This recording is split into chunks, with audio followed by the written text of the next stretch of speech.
Admitting everyone now. Hello and welcome everyone. Good morning or good afternoon, depending on where you are. Very excited to have everyone by today for our fourth or fifth Drupal online meetup of this year. Drupal Toronto was founded in early 2006, and we're the third oldest Drupal group in existence. So we're super happy to reconnect with some of the regulars that we've had for many years, and also welcome new folks to the meetup. So Drupal Toronto is run with a code of conduct. So Drupal Toronto is dedicated and committed to providing a harassment-free experience for everyone, regardless of gender, gender identity and expression, sexual orientation, disability, physical appearance, body size, race, or religion. So if anyone experiences any challenges related to the code of conduct or any issues related to these topics, please reach out to myself or Pierre Marcel, and we'll work to resolve the issue. I also want to thank the co-hosts for today. So my name's Aidan.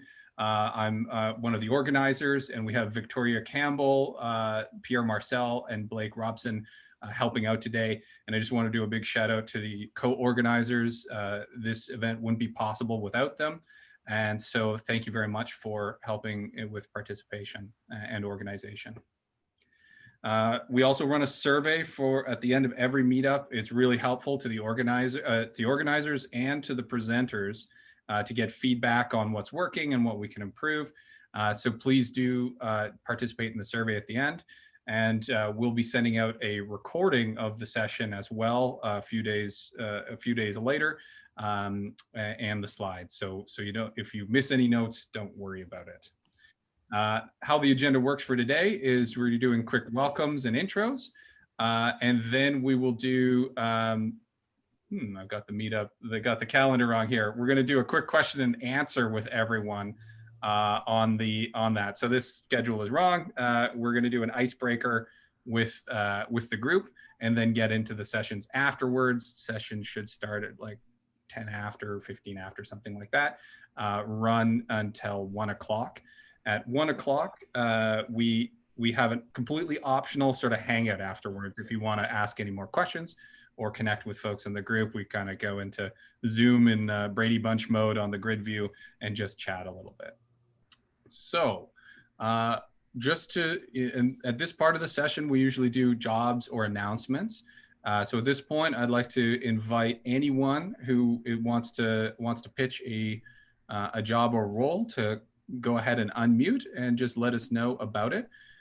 Also noting on the Slack channel that exists for DrupalTO, we've got a jobs channel in there. So definitely post it over there. But just, does anyone have anything they'd like to shout out towards about hiring? We do. It's Pierre here, Pierre Marcel. So we are Therefore Interactive. It's a Drupal shop in Toronto. And we are hiring Drupal devs from mid to senior, and then also JavaScript front-end developers to do all the stuff that we are going to be showing today for you guys, and we will be working with our team. So if you would like to work with us, just hit me up. Perfect. Thanks, Pierre. Anyone else? No?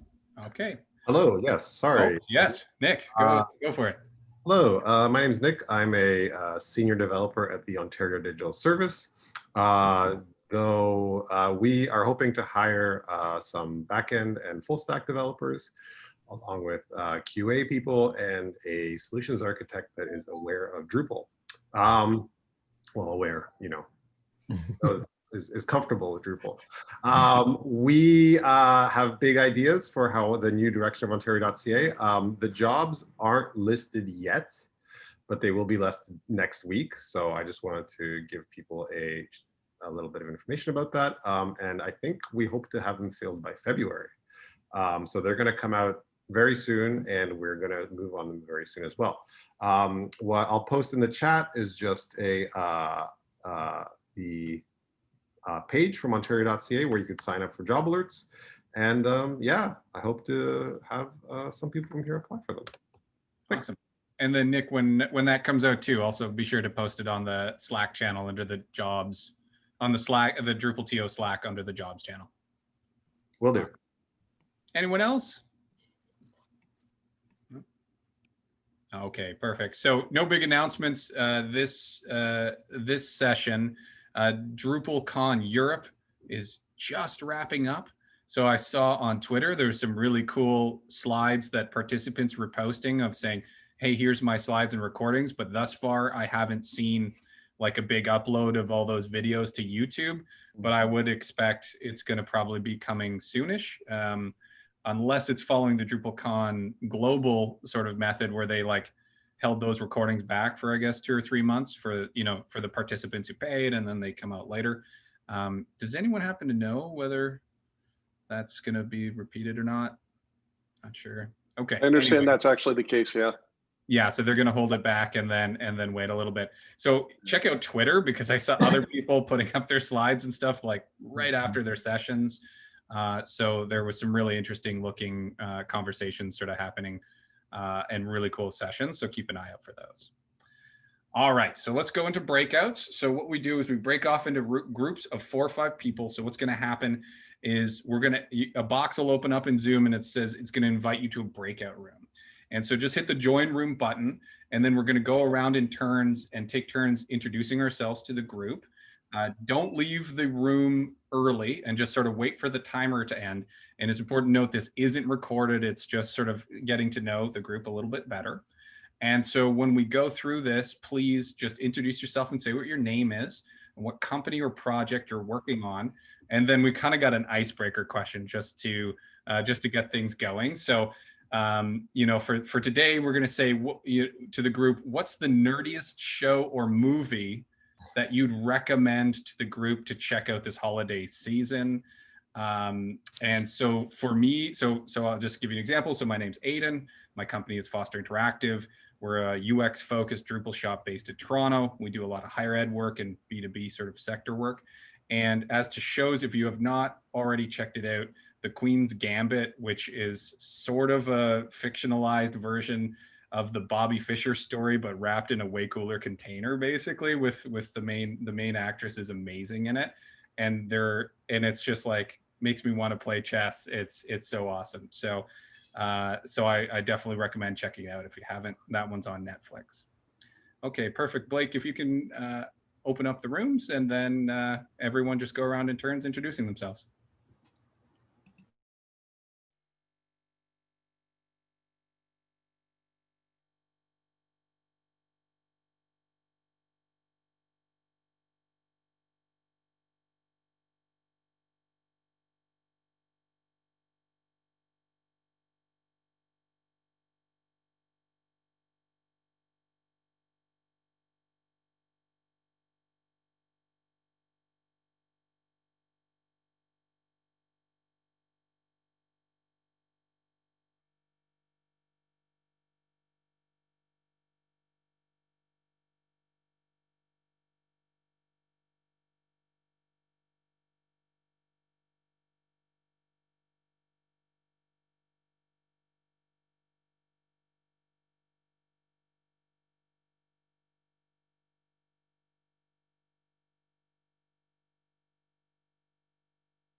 Hey, Stephen. Folks are just doing quick breakout room kind of icebreaker introduction. So if you like, I can assign you into to one of the rooms. We just started. And basically just a short introduction icebreaker. Is that okay with you?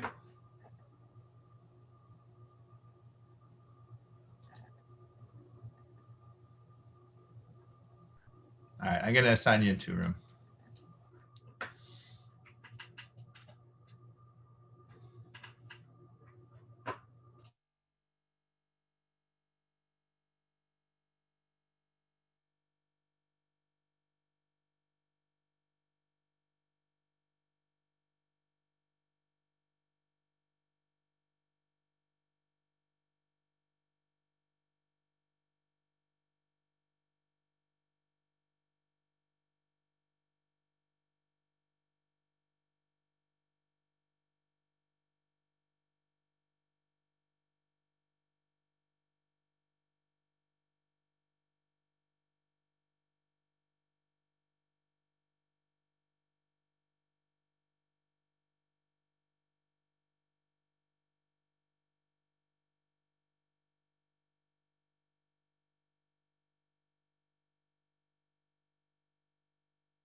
Ask me after.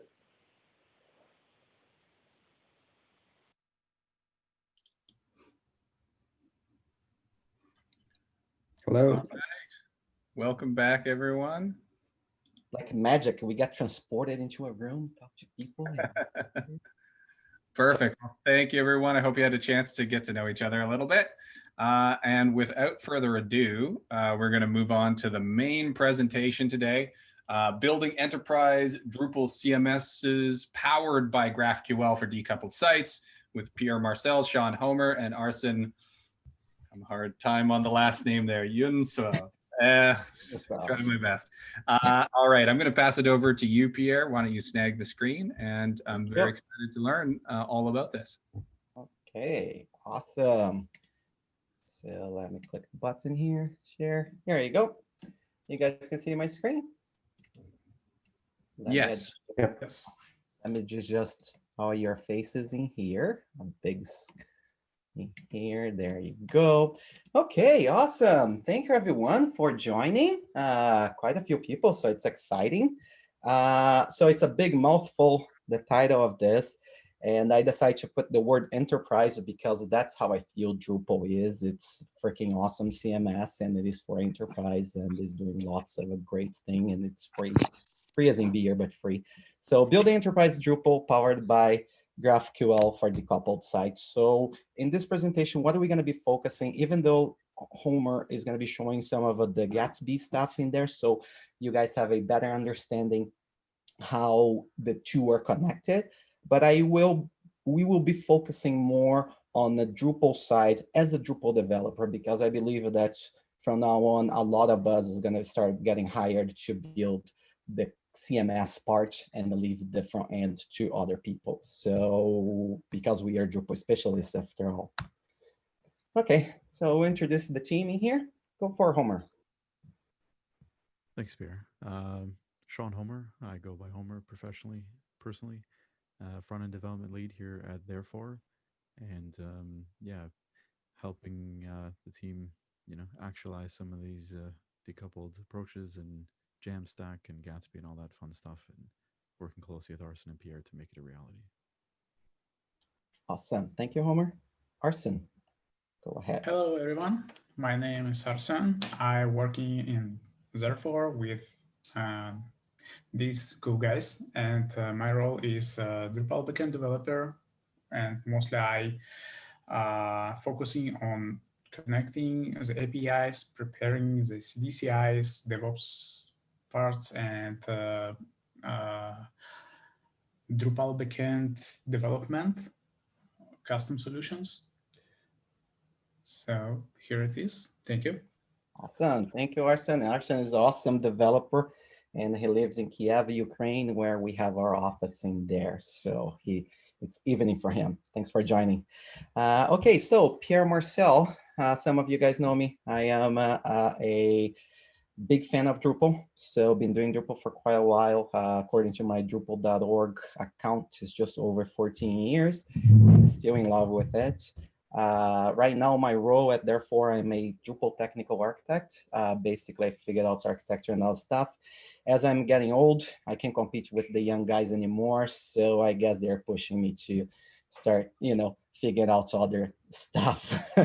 So, but I am still calling myself a front-end developer. I hope I still keep there, but I'm trying a bunch of this other stuff as well as Drupal is growing. Okay. Awesome. So today's agenda. So we're going to go through why GraphQL. So you guys been hearing a lot.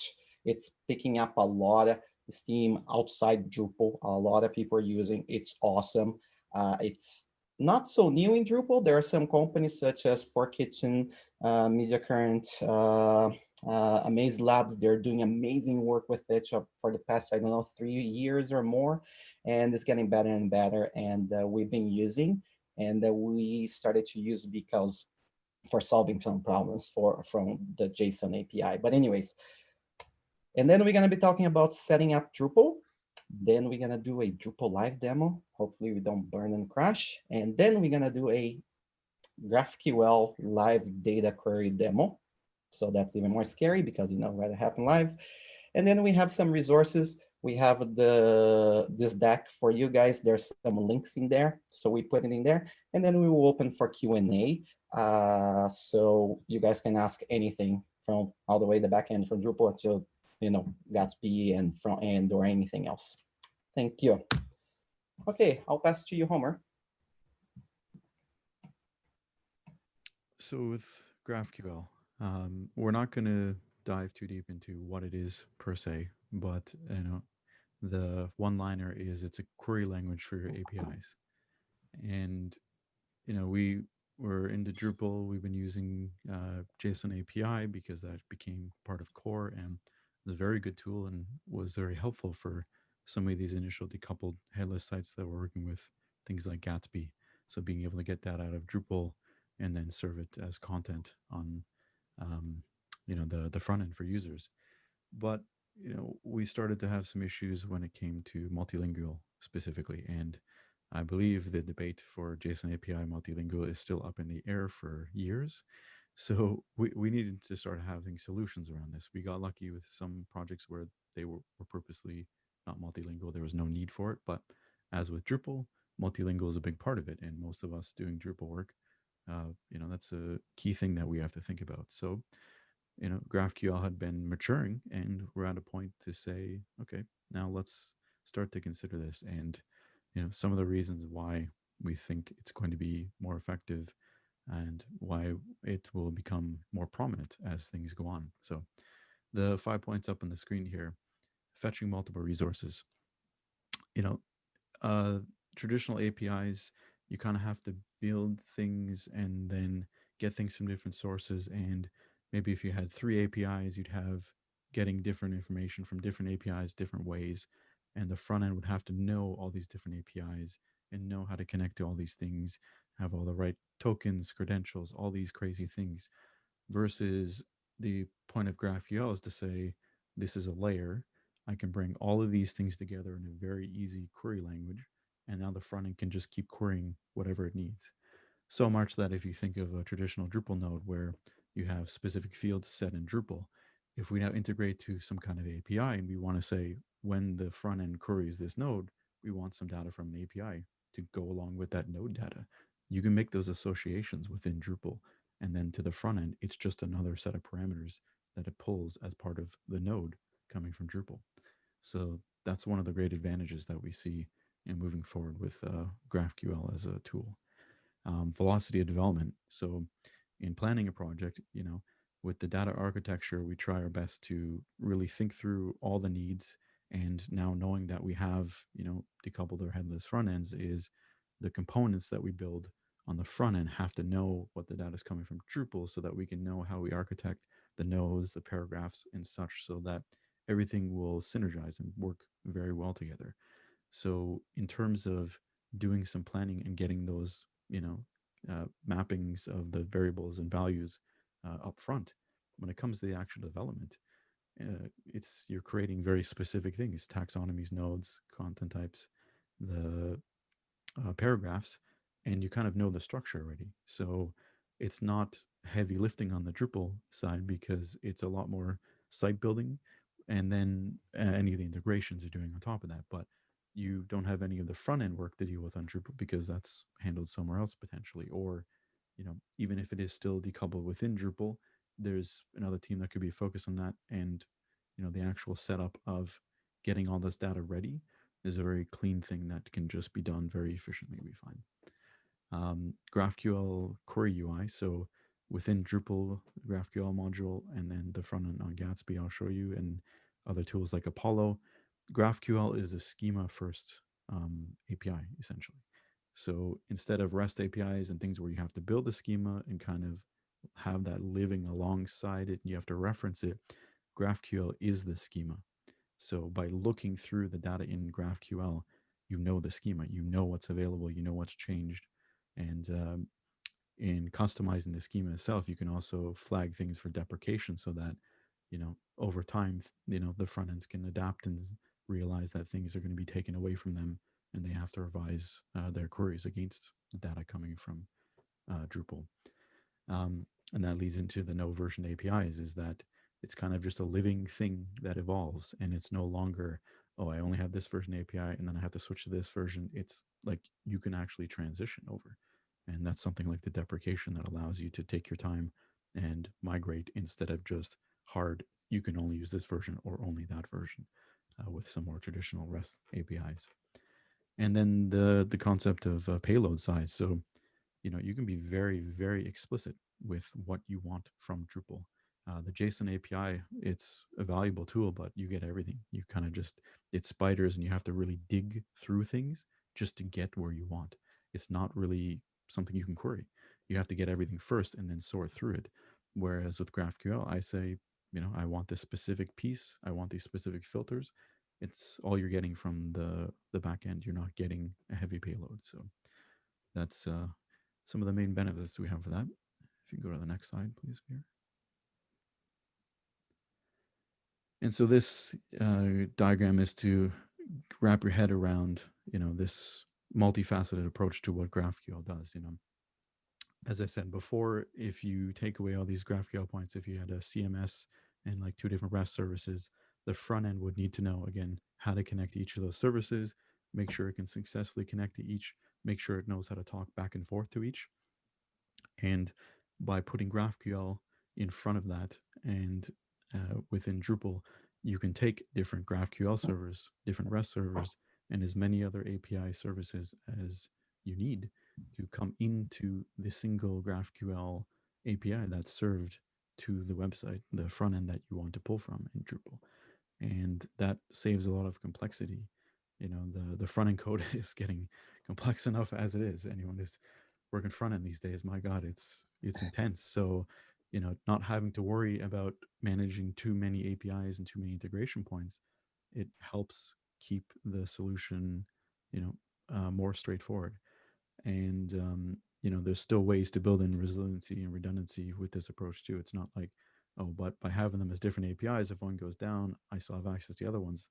There's still things you can address with that within the confines of having, GraphQL as a service like this to really just mesh everything under together. And Apollo specifically, I was on a conference with them a couple months ago, and the stuff that they're doing, they're really leading the way in that kind of like very dynamic way of manipulating and joining all of these different architectures underneath to serve on the query layer. So you can get a lot of good insight from that company for sure.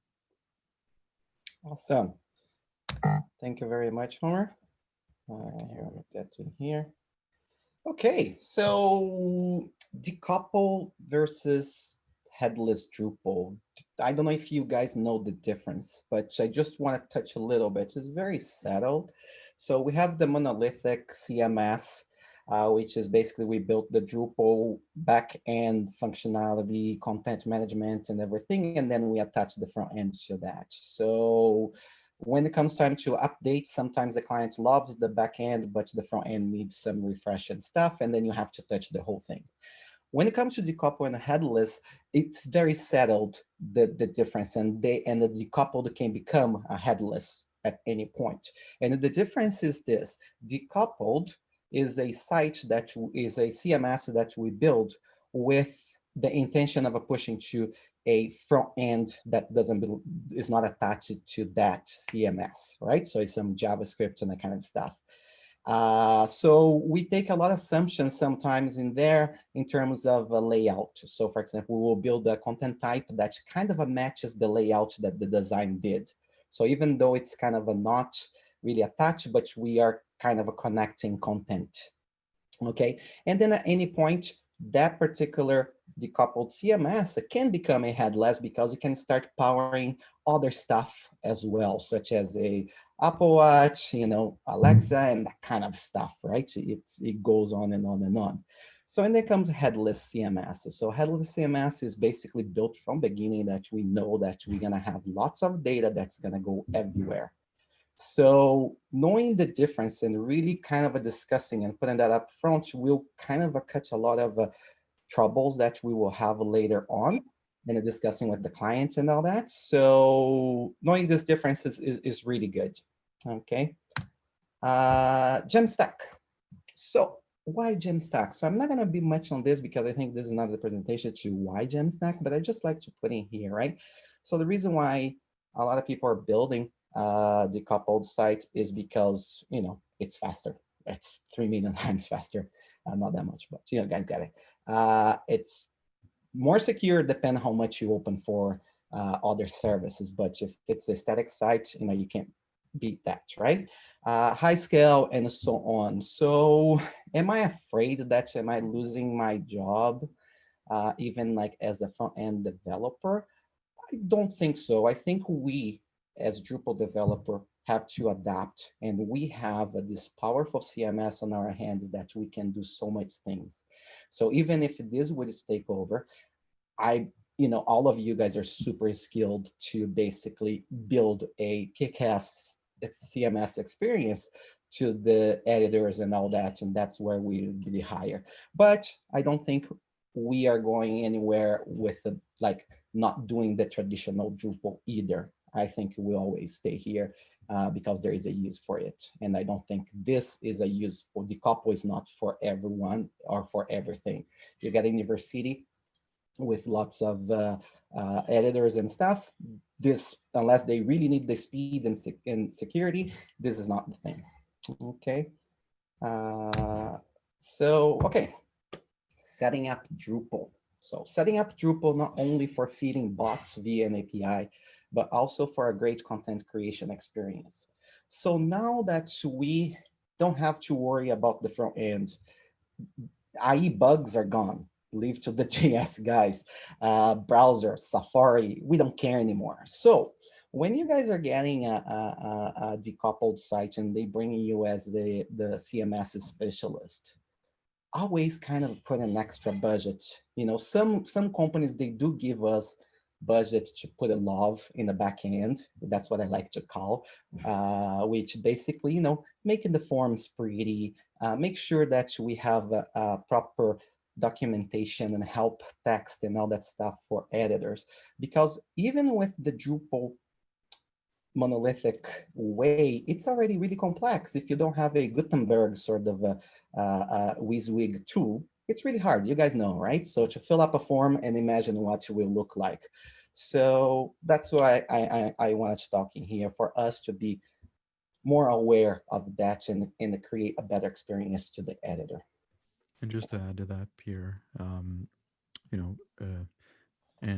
think we're misusing the word decoupled and headless. We kind of, with our own terms, decoupled was the past tense, but yeah, for headless sense, where they're in Drupal and they might not see the front end at all. Like there's no way to actually preview the content potentially with this approach. So as Pierre is saying, like thinking about the help text, like putting in image references to paragraph types and having very clean way for anyone using that before they even leave the Drupal form to just know how that's going to present, I think is already an important thing that we can begin considerate of. And, as things improve and stuff like Emulsify, how it's trying to bridge Gatsby back to Drupal, but there's a point where maybe a full Gatsby front end could take it to React components back to Drupal somehow and give you a paragraph preview in the future, right? These are the kind of things that may come, but until that experience is readily available and easy to manage, anything you can do to help those editors is a big benefit. So that's right. Thank you, Homer. So basically, discuss and plan. So I'm going to go through super quick with this here. So data strategy. So keep in mind, if we are decoupling this thing, if it's headless, not everything is data. Not everything needs to be in a CMS. When we build a regular CMS, we put everything in there because we don't want it to kill a kitty and put stuff in a template, right? So we put in a CMS. Remember, not everything is data. Human factor. Human factor goes on that part that I just spoke with, building the experience for human in the back, for editors, right? Working together, creating a smart API. Think about the headless content, even if, how they structure and all stuff, but have that human connection. Data query building. So basically that's, once we have this all figured out, that's where we get in here. So data query building. So basically that's the part where we're gonna go through and do a quick demo. Not quick, but we'll do a demo and it will be awesome. You guys will love it. For GraphQL. And then data fetching. When it gets to that point, we are done. That's the beauty that I like. As a Drupal specialist of building this, once we get into the data query building, we hand that to the front end, get my coffee, and I'll sit back and then let me know if you have any questions. Okay, great. There you go, live demo. So let's do this. So let me switch in here. And so here is a Drupal installation in here. Our Drupal Toronto camp. Chris is here. I found this online, Chris. I just brought so many memories, the time that we could hug and say hi, high five, and all that stuff. So I decided to bring back in here. This is amazing. Isn't that amazing? Look at this. Just to feel better, 2020. So I was thinking about you, brother, like, you know, this week when I was putting this together, it's like, oh man, I miss not only Chris, but all of you guys. Nostalgia vibes. Yes, yes, it was amazing, Cap. Anyways, so here's the thing. So when we have a decoupled headless Drupal, basically there's no front end.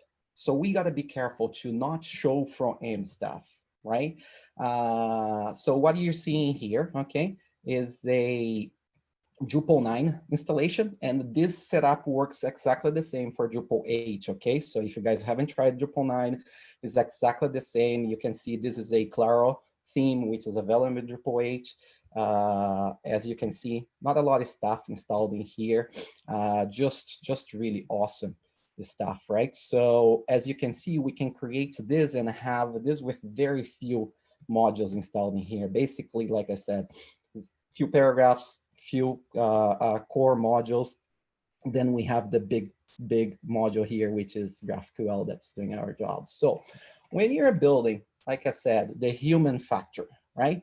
Do not display front end because it's going to confuse the editor, right? So for example, if you click on logo, where would that go?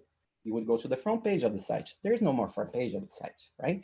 So think about it to redirect them to where it makes sense. So in this case in here, I redirected them to the content page. Maybe they have a dashboard with content, so that's where I would do it. Remove anything that it doesn't make sense for them to see. And let me just do a quick change in here because I want to see this one here. This view, okay, is a editor view. So seeing there, they don't need to see all the other stuff. It's gone. It's a decoupled site. So they click it in here, they go to the front. Another thing, so in Drupal, if we would click in here, where would that go? Into the front page of that node. No, let's redirect that, let's remove that. Let's bring them back to the editorial part, right? As you can see, the view page is missing here, right? The view tab. Remove that. They don't need to see, it's just gonna confuse them, right? On the side in here, if anything else makes sense, just keep what makes sense in here because it's decoupled, right? Another human factor. Now, in this case, this is a decoupled site. So which means that the layout is a little bit attached to this content kind of a layout that we are doing here rather than a headless. So if that's the case, we can start introducing more cues to them. So they will start understanding where that data goes and all that stuff. And that can be with a simple theming stuff like this, screenshots and all that, or link to the living style guide, right? Can be that as well. If there's budget, of course, this could go straight to the build that you can have on Netlify, that kind of stuff, okay? So there's many places and opportunities that you can add that kind of stuff. So as you can see, okay, so think about the human factor in there. Let me see here. So in here, so every time a site you make changes and all stuff, you have to rebuild this. So from Drupal, you can do that. So there is a module called the build hook. I think that's what it is. And it keeps track of all the stuff that has been changed. And then you can deploy that. I'm not gonna get too deep into that because we have lots to demo. So I will just pass, but there are links on our presentation so you guys can see in there. But as you can see, keep it for human, keep it clean, give lots of information, ask the client's budget for working on help text and so on. Okay, okay, so now let's go to the cool stuff. I know that's a lot of new people joined today to see GraphQL. So let's have a look on some GraphQL stuff in here. So once we install GraphQL, you go into GraphQL and then it's installed in there. There are two things you can see here. One is super cool. So there is Explorer and Voyager. So it takes a little bit to load.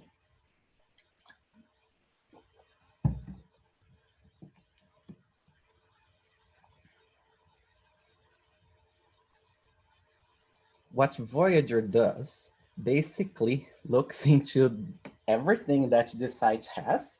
And it's amazing because now we as a developer, we can see all these connections that we have in here.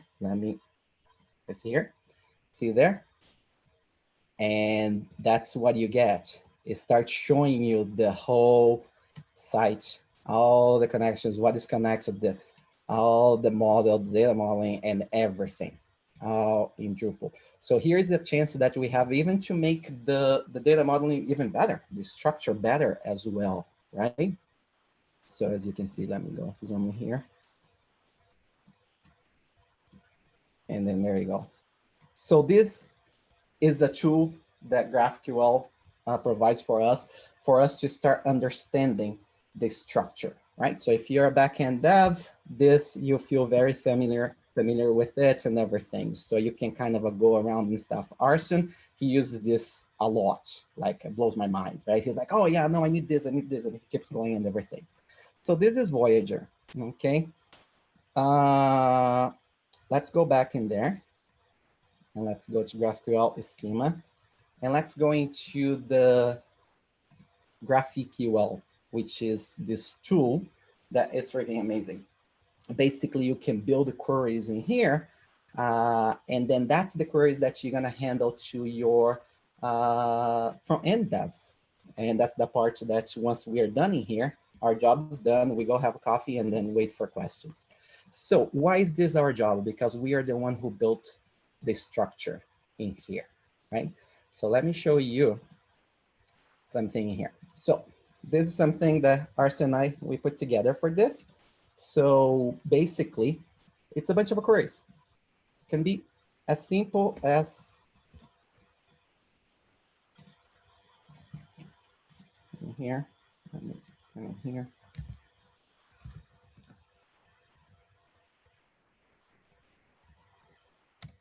There we go. So once you put it in here, it's very cool. You don't even need to comment out. As you keep adding more, it just knows which one it is. So let's run a query in here. So there you go.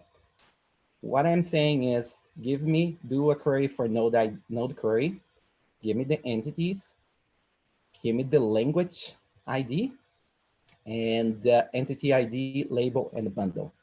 And there you are, right? So the cool thing about this is here, you do control space, and then you can now keep going through. And then it's autocomplete and everything. So basically, as we are digging into each of this data structure array and everything, it's just telling us. And because you guys are Drupal developer, you know how you build. So you have a node, then you have a paragraph, or you have a taxonomy. I'm not gonna touch this today, but exposing this in Twig is even cooler, because you know how we have to do a pre-process to grab a paragraph that's from a node? Now we don't anymore. We can do that in here, but it's not for this presentation. So then let's run another one in here. Let's run this guy in here. So Pierre, current model version have some issues with JS. Yeah, it always takes the first one. Query You just have builder. to Yeah. keep it as one query for now. Oh yeah, this one does. So this one, guys, we did in Drupal 9. And for this here, there is one thing. In Drupal 8, this is not happening. But here, we finding that is we have to keep one query. So there you go. So this is something we did before. Like we said, JSON API, I think, if anyone knows, please let me know. But to this day, I know that we can't query language. So that's why we start going to GraphQL. So we can pass these filters, and then you can see how we can start building, right? We can go into this node, and then as soon as you go into this node in here, it basically starts pre-populating the fields that we have available for this particular node type in here. And as you can see, here's our query. Once we have this query, then we can pass to the front-end devs, and they will do whatever they want with it. It's not like, oh, I need you to change this because of the, like a JSON API. No, we do pass and call it done. So Arsen, anything else you want to talk in here? We're running a little bit out of time, so I want to leave some time for Art, for Homer, and the questions. So we can just quick cover each query and shortly describe what and for what. Okay, I'll let you talk a little bit. Let's talk about, do you want to talk about this one or face another one? Let's go maybe from the beginning, from the first one. Okay, let's try to do in about 5 minutes, not 5 minutes, 2 minutes, because I want to leave time for Homer and the questions. Actually, you know what? Just stay in Storm. Stay in Storm. It's enough. Okay. So in this query, we can see that we have the labels for fields like entity ID, entity label, entity bundle. This is something what is global, what any node type is have, and we, without specifying node type, can get them. So we have ability to get these from any node types, and that's why we doesn't need any filters. If we go into the second example, this thing, you can see here 3 dots on and node article. Node article, it's our node type, article node type. And this in GraphQL is called fragments. And within these fragments, we can get any node type. And once we specify this, we can get special fields what is exist in this node type. Let's say we have some article, and inside of article we have this text, field text, which is exist only in current node type, and we not have it in another node types. So with use this way, we have ability to trigger exactly the fields from this node type. And as you can see, body field, this is a WYSIWYG field, and it's showing up with format, variable, and processed text. And so any of these data, right? Any of this data can be getting.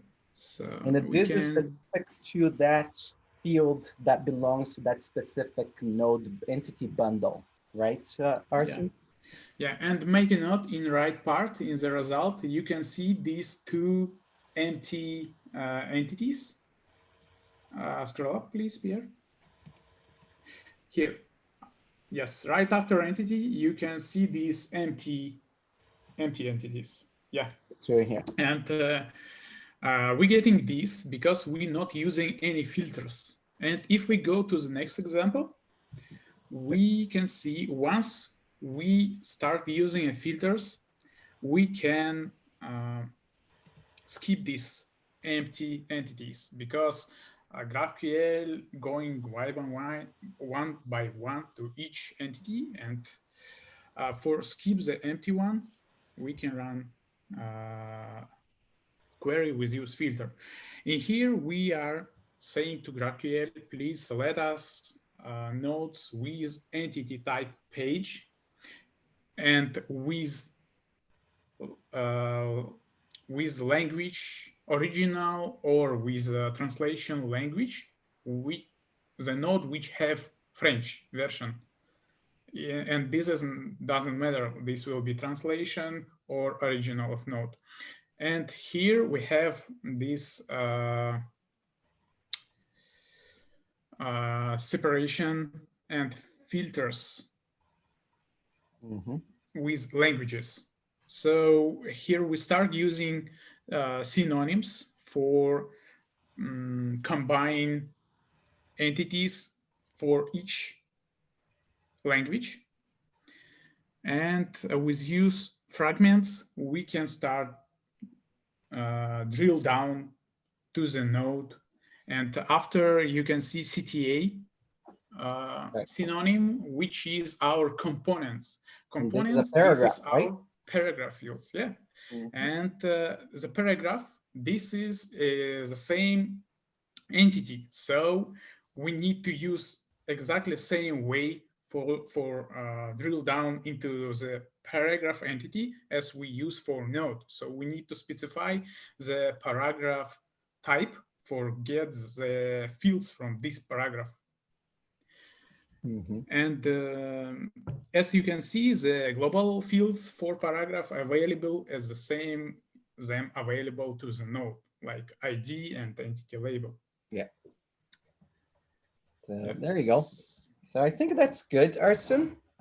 Thank you very much. So yeah, and this, it seems a little bit complicated in here, but once you install, you can install a Drupal site, install GraphQL and start playing with it. As soon as you do this, you will start the value and you can start running and then you'll see what you get in there. So that's the cool part that gives you a lot of power. And here's the thing, this is not a Drupal thing. So it's like a lot of other people are using, so which means that there's a lot of documentation out there, a lot of people teaching, and you can just bring this back into Drupal, right? Okay, so Pierre, just a quick thing. So we got 5 minutes. So we'll. I know you got more to present. So what I'd like to do is we'll run through to the hour, and then if we can wrap it up then and do questions after the hour in case folks need to hop off. Thank you, Aiden. We'll do yeah, that. sorry, we'll take a little bit longer. So Homer, I'm gonna pass this to you, and you can take it away. Okay, go for it.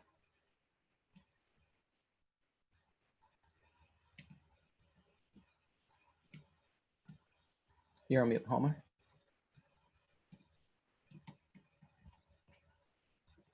There you go. Sorry, I was just trying to find the right tab. Yeah, so I'm going to keep mine short. As we're just seeing the query tool within Drupal. This is now a sample of it being ran within Gatsby. And a difference in the Gatsby side is this has to know the schema before you can even pull anything into Gatsby. So where Drupal, you can keep modifying the schema and keep adding your own custom schema. Gatsby's is only ever generated on existing sources. So in terms of looking at something from a Drupal instances is connected to against a taxonomy.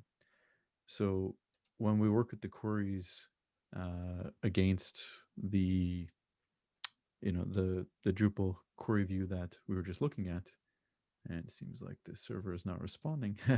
Live demos. The language isn't different in the sense that the original Drupal keywords that are being leveraged are still used in Gatsby. The only difference is there's an additional prefix, but the idea is the Drupal developer that they're able to go in, create the queries in Drupal and get everything, all the kind of different content types, paragraphs that make sense. And then we can bring them over into Gatsby and they can start testing them there for the front end folks to say, okay, here's the adjustment, here's the prefix to get everything connected. And now you can get a hold of your data for the front end. The one thing that, the use of fragments, everything can eventually become a fragment. You can kind of keep reusing things. And, we're doing some additional things from Drupal that there's a certain way of using images in Gatsby, and we like being able to manipulate that Drupal image in Gatsby to do more with it, WebP formats and other things. So what comes from Drupal out of the box would just be potentially an image field.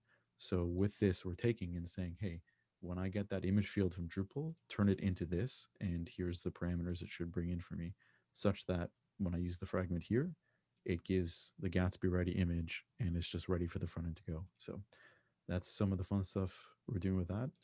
And I'll show one more complex one on a homepage node type and see if the server's working. Oh, it came back this time. There you go. Live demos do fix themselves. And in this query, it's getting a whole specialized node for the sake of this homepage, which has very specific paragraph types. And within each paragraph type, just like the queries Pierre is showing, where once we get into a hero paragraph type, we have a way of getting, again, all the fields that naturally belong to that paragraph.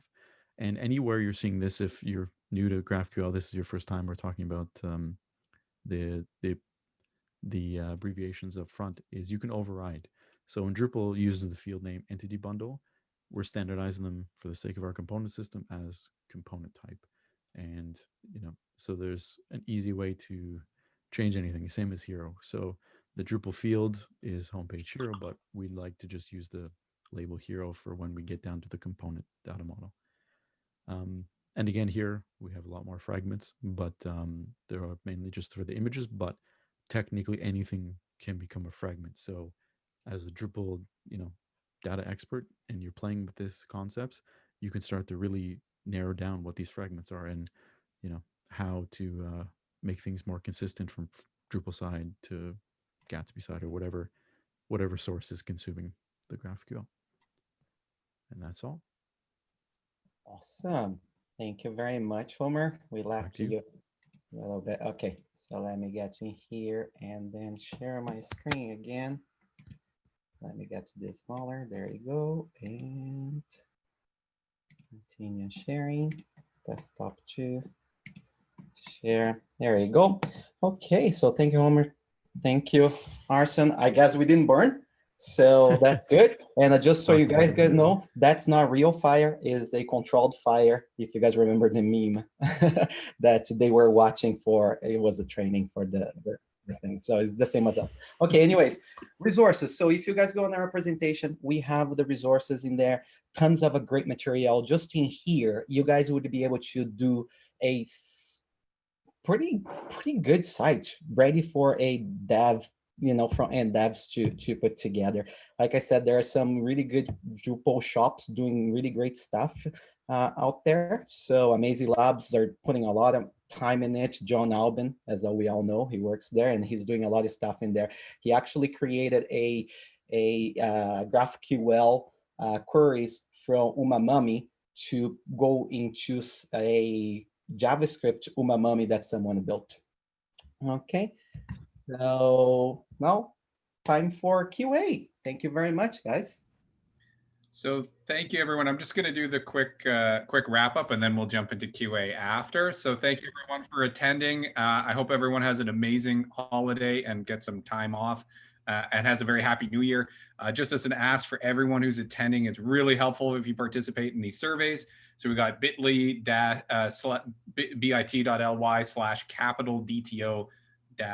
DrupalTO5. It's really useful for the presenters to get your feedback as well.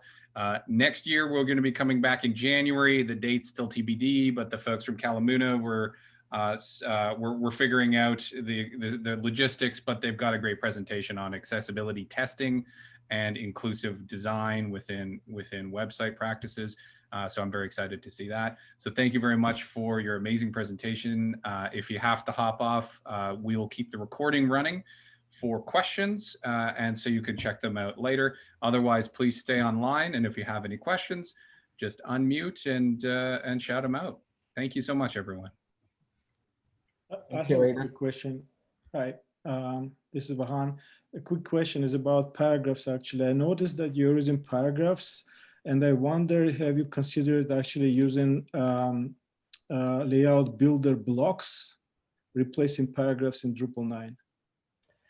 So yeah, for this big, the layout builder is not going to do you much in here because it's a decoupled site, so you can't really control anything that you're doing if the JavaScript front end doesn't know in there. So you can, because the layout builder blocks and all dynamic stuff is all Drupal entity, which is basically available into those queries. So technically you could, but then it's not going to do you anything because you can control the layout in there. Maybe, Homer, would you be able to control layout dynamic? Yeah, so the big thing about moving to a Gatsby or Next.js and that is, even with Drupal powering most or a good chunk of the site, is we have to get away from this concept that Drupal's everything, right? So when I'm building the Gatsby site, potentially, there might be UI labels that are translated within the application, the project itself, separate from Drupal. And even when it gets to different pages, there's some that maybe for the sake of them not requiring it updates maybe once a year, they don't need to manage in Drupal. They want to manage, 75% of the site in Drupal, but some of it stays static. So it's not always controlled by Drupal. And in the case we have right now on the project we're working on, we have a single page, that homepage example, where it's taking some data from Drupal, some static data that are elements that don't change, plus some API data all together to make one page that Drupal just wouldn't be able to formulate on its own and have an easy way to translate it into something that I can just rip apart on the front end and say, what do I use where, right? So That's right. and That's again, with decoupling, right? GraphQL, we Right, can Omar? put more into, again, expose the GraphQL to tell the front end more information, but there's still a certain point where it's like, if some of it will never reach Drupal, then I might architect it a bit different on the front end. So that's Mhm. the Yeah. approach we have. It's that separation that I was saying at the beginning, right? Not everything is data and not everything should be in Drupal. So yeah, I would say I don't think it's using Drupal layout builder for decoupled site will be ever like needed, or you could use it. That's headless again, Pierre. And headless, We yeah. got the title mixed up, folks. It's decoupled as you're still working alongside Drupal and could be exposed, but It could, we're yeah, talking with about layout. focused more on headless here. But Apologies. thanks for your question, Verhan. Any other Related to questions? that is also layout builder stores all its data as a serialized blob, which of course you could deconstruct or reconstruct into something else. But paragraphs is good old fashioned like structured Drupal entities. So it's probably a little easier to translate. Yeah. But again, right, like Arson didn't have time to really talk, but we could do like a custom entity. So anything that is an entity that's holding data, it gets into there. So technically, it goes back to the beginning of the presentation when I was talking about that, really documenting and discussing with the JavaScript team and the clients to figure out all the content structure and strategy and everything. Awesome. Any other questions? I got a few, but anyone else have one first? No? Okay. So Voyager, that's very interesting, right? To map out the entire schema. So I'm understanding correctly. If you just have a full Drupal site with a bunch of entities, with relationships, all the Drupal's built in that relational way. If you install Voyager on a clean site, can you get that crazy schema mapping of the entire relationship of Drupal, just like 100% with a single module. Yeah. Okay. It's all part of the suite, and how you probably, as the backend developer doing it, is you'd have Voyager alongside your query builder, and as you get more familiar with the autocomplete and realize, okay, it's just like as if I was in the content type looking at the fields, you're going to start to relate it a lot easier and not depend on Voyager as much. But the Voyager is definitely helpful up front to just, again, you see how complex Drupal is. Like, if anyone had any illusions to how complex the integration and all those different, content types and taxonomies and relationships, Voyager's showing you all that nitty gritty. So. Amazing. Yeah.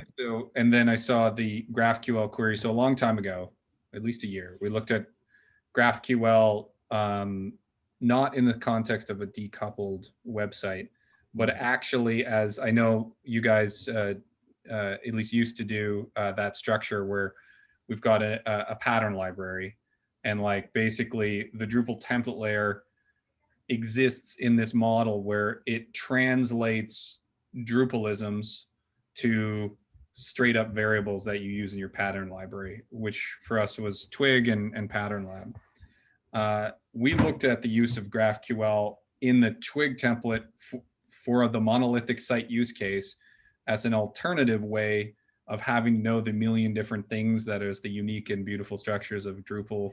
Kint, and there's like 100 methods in there, and you're like, oh, I actually just want the URL That's right. of a linked media item because I'm going to do stuff to it depending on the common case is like, I need the URL and I need to make it a big picture or a small picture, depending on whether it's in something that puts it in a column or in something that makes it full width.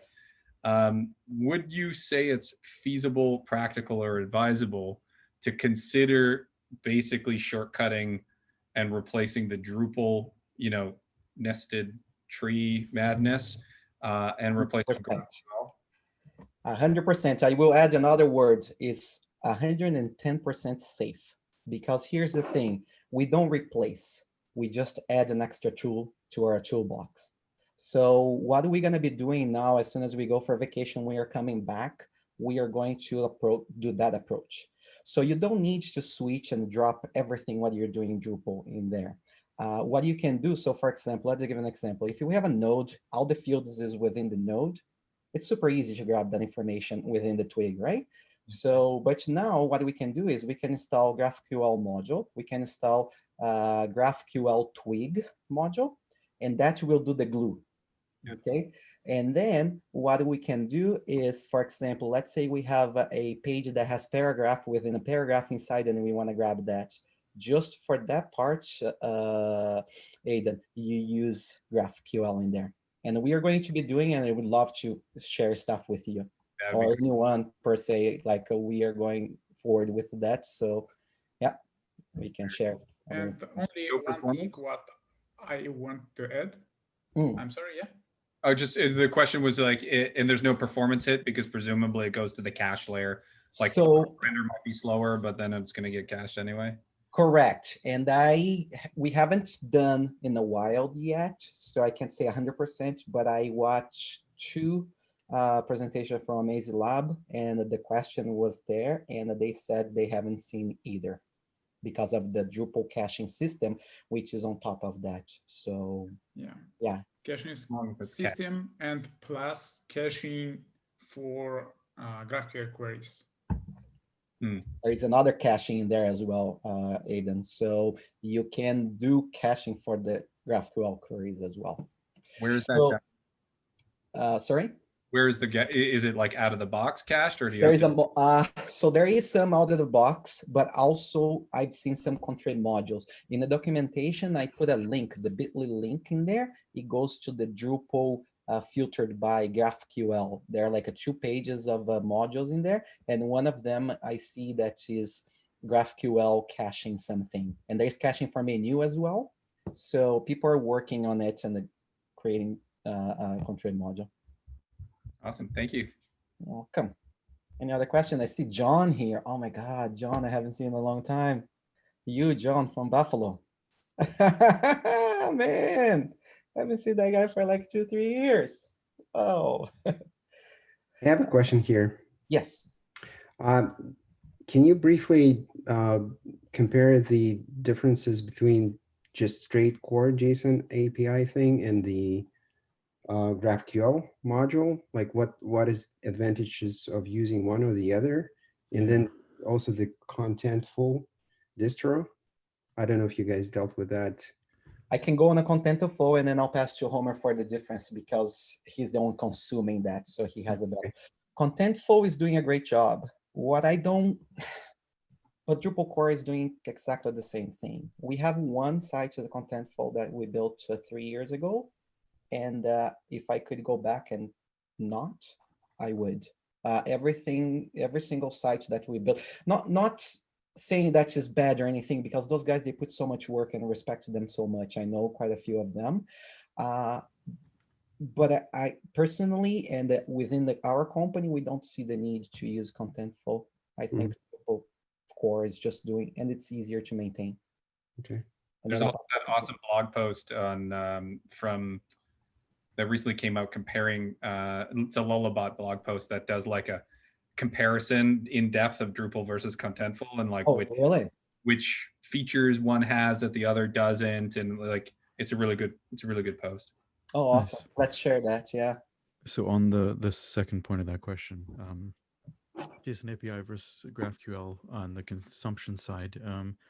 So we had, to make use of JSON API effectively, we want to have a very clean data model on the component level in React. or even if it wasn't React, you know, Vue.js, like you'd want to get whatever the CMS gives you regardless to be as clean and simple. So at a component level, it's almost like a paragraph back in Drupal. It just knows its fields. It doesn't know anything else, and it's very clean. And JSON API has some Drupalisms with that. Like it's just hard coded into that. And I understand you can drop the field underscore up front, but it's not, you know, JSON friendly, I would say. You can get it there and you can, you know, transform and get things cleaned up. Out of the box, the effort to do that on the GraphQL returns is less. Now, there's still, because of the nesting layers, that's where I find the trouble. You have to kind of have a way to kind of shove it down to the right level so that it component, again, just gets what it cares about, forgets the rest. But yeah, GraphQL, it already camel cases names, and it, you know, it's structured in a bit more logical way that some of the things, even with the images, you know, it has that you get an image file, then you get a local file field, then you get the graph or the Gatsby image if you want to play the case of Gatsby, where, as you saw with those fragments, we can just put the field right on the level, and it's one less thing that we're having to process as these things are loading. And you know, when you're trying to do these transforms, if it's at the build layer of one of these tools, great, you can take as forever as you want to, you know, process and bundle these and interpret the data from the CMS. But you know, when you're doing the static queries then on the site as it's running, with Gatsby in particular, you don't want it to have to process a lot of that, right?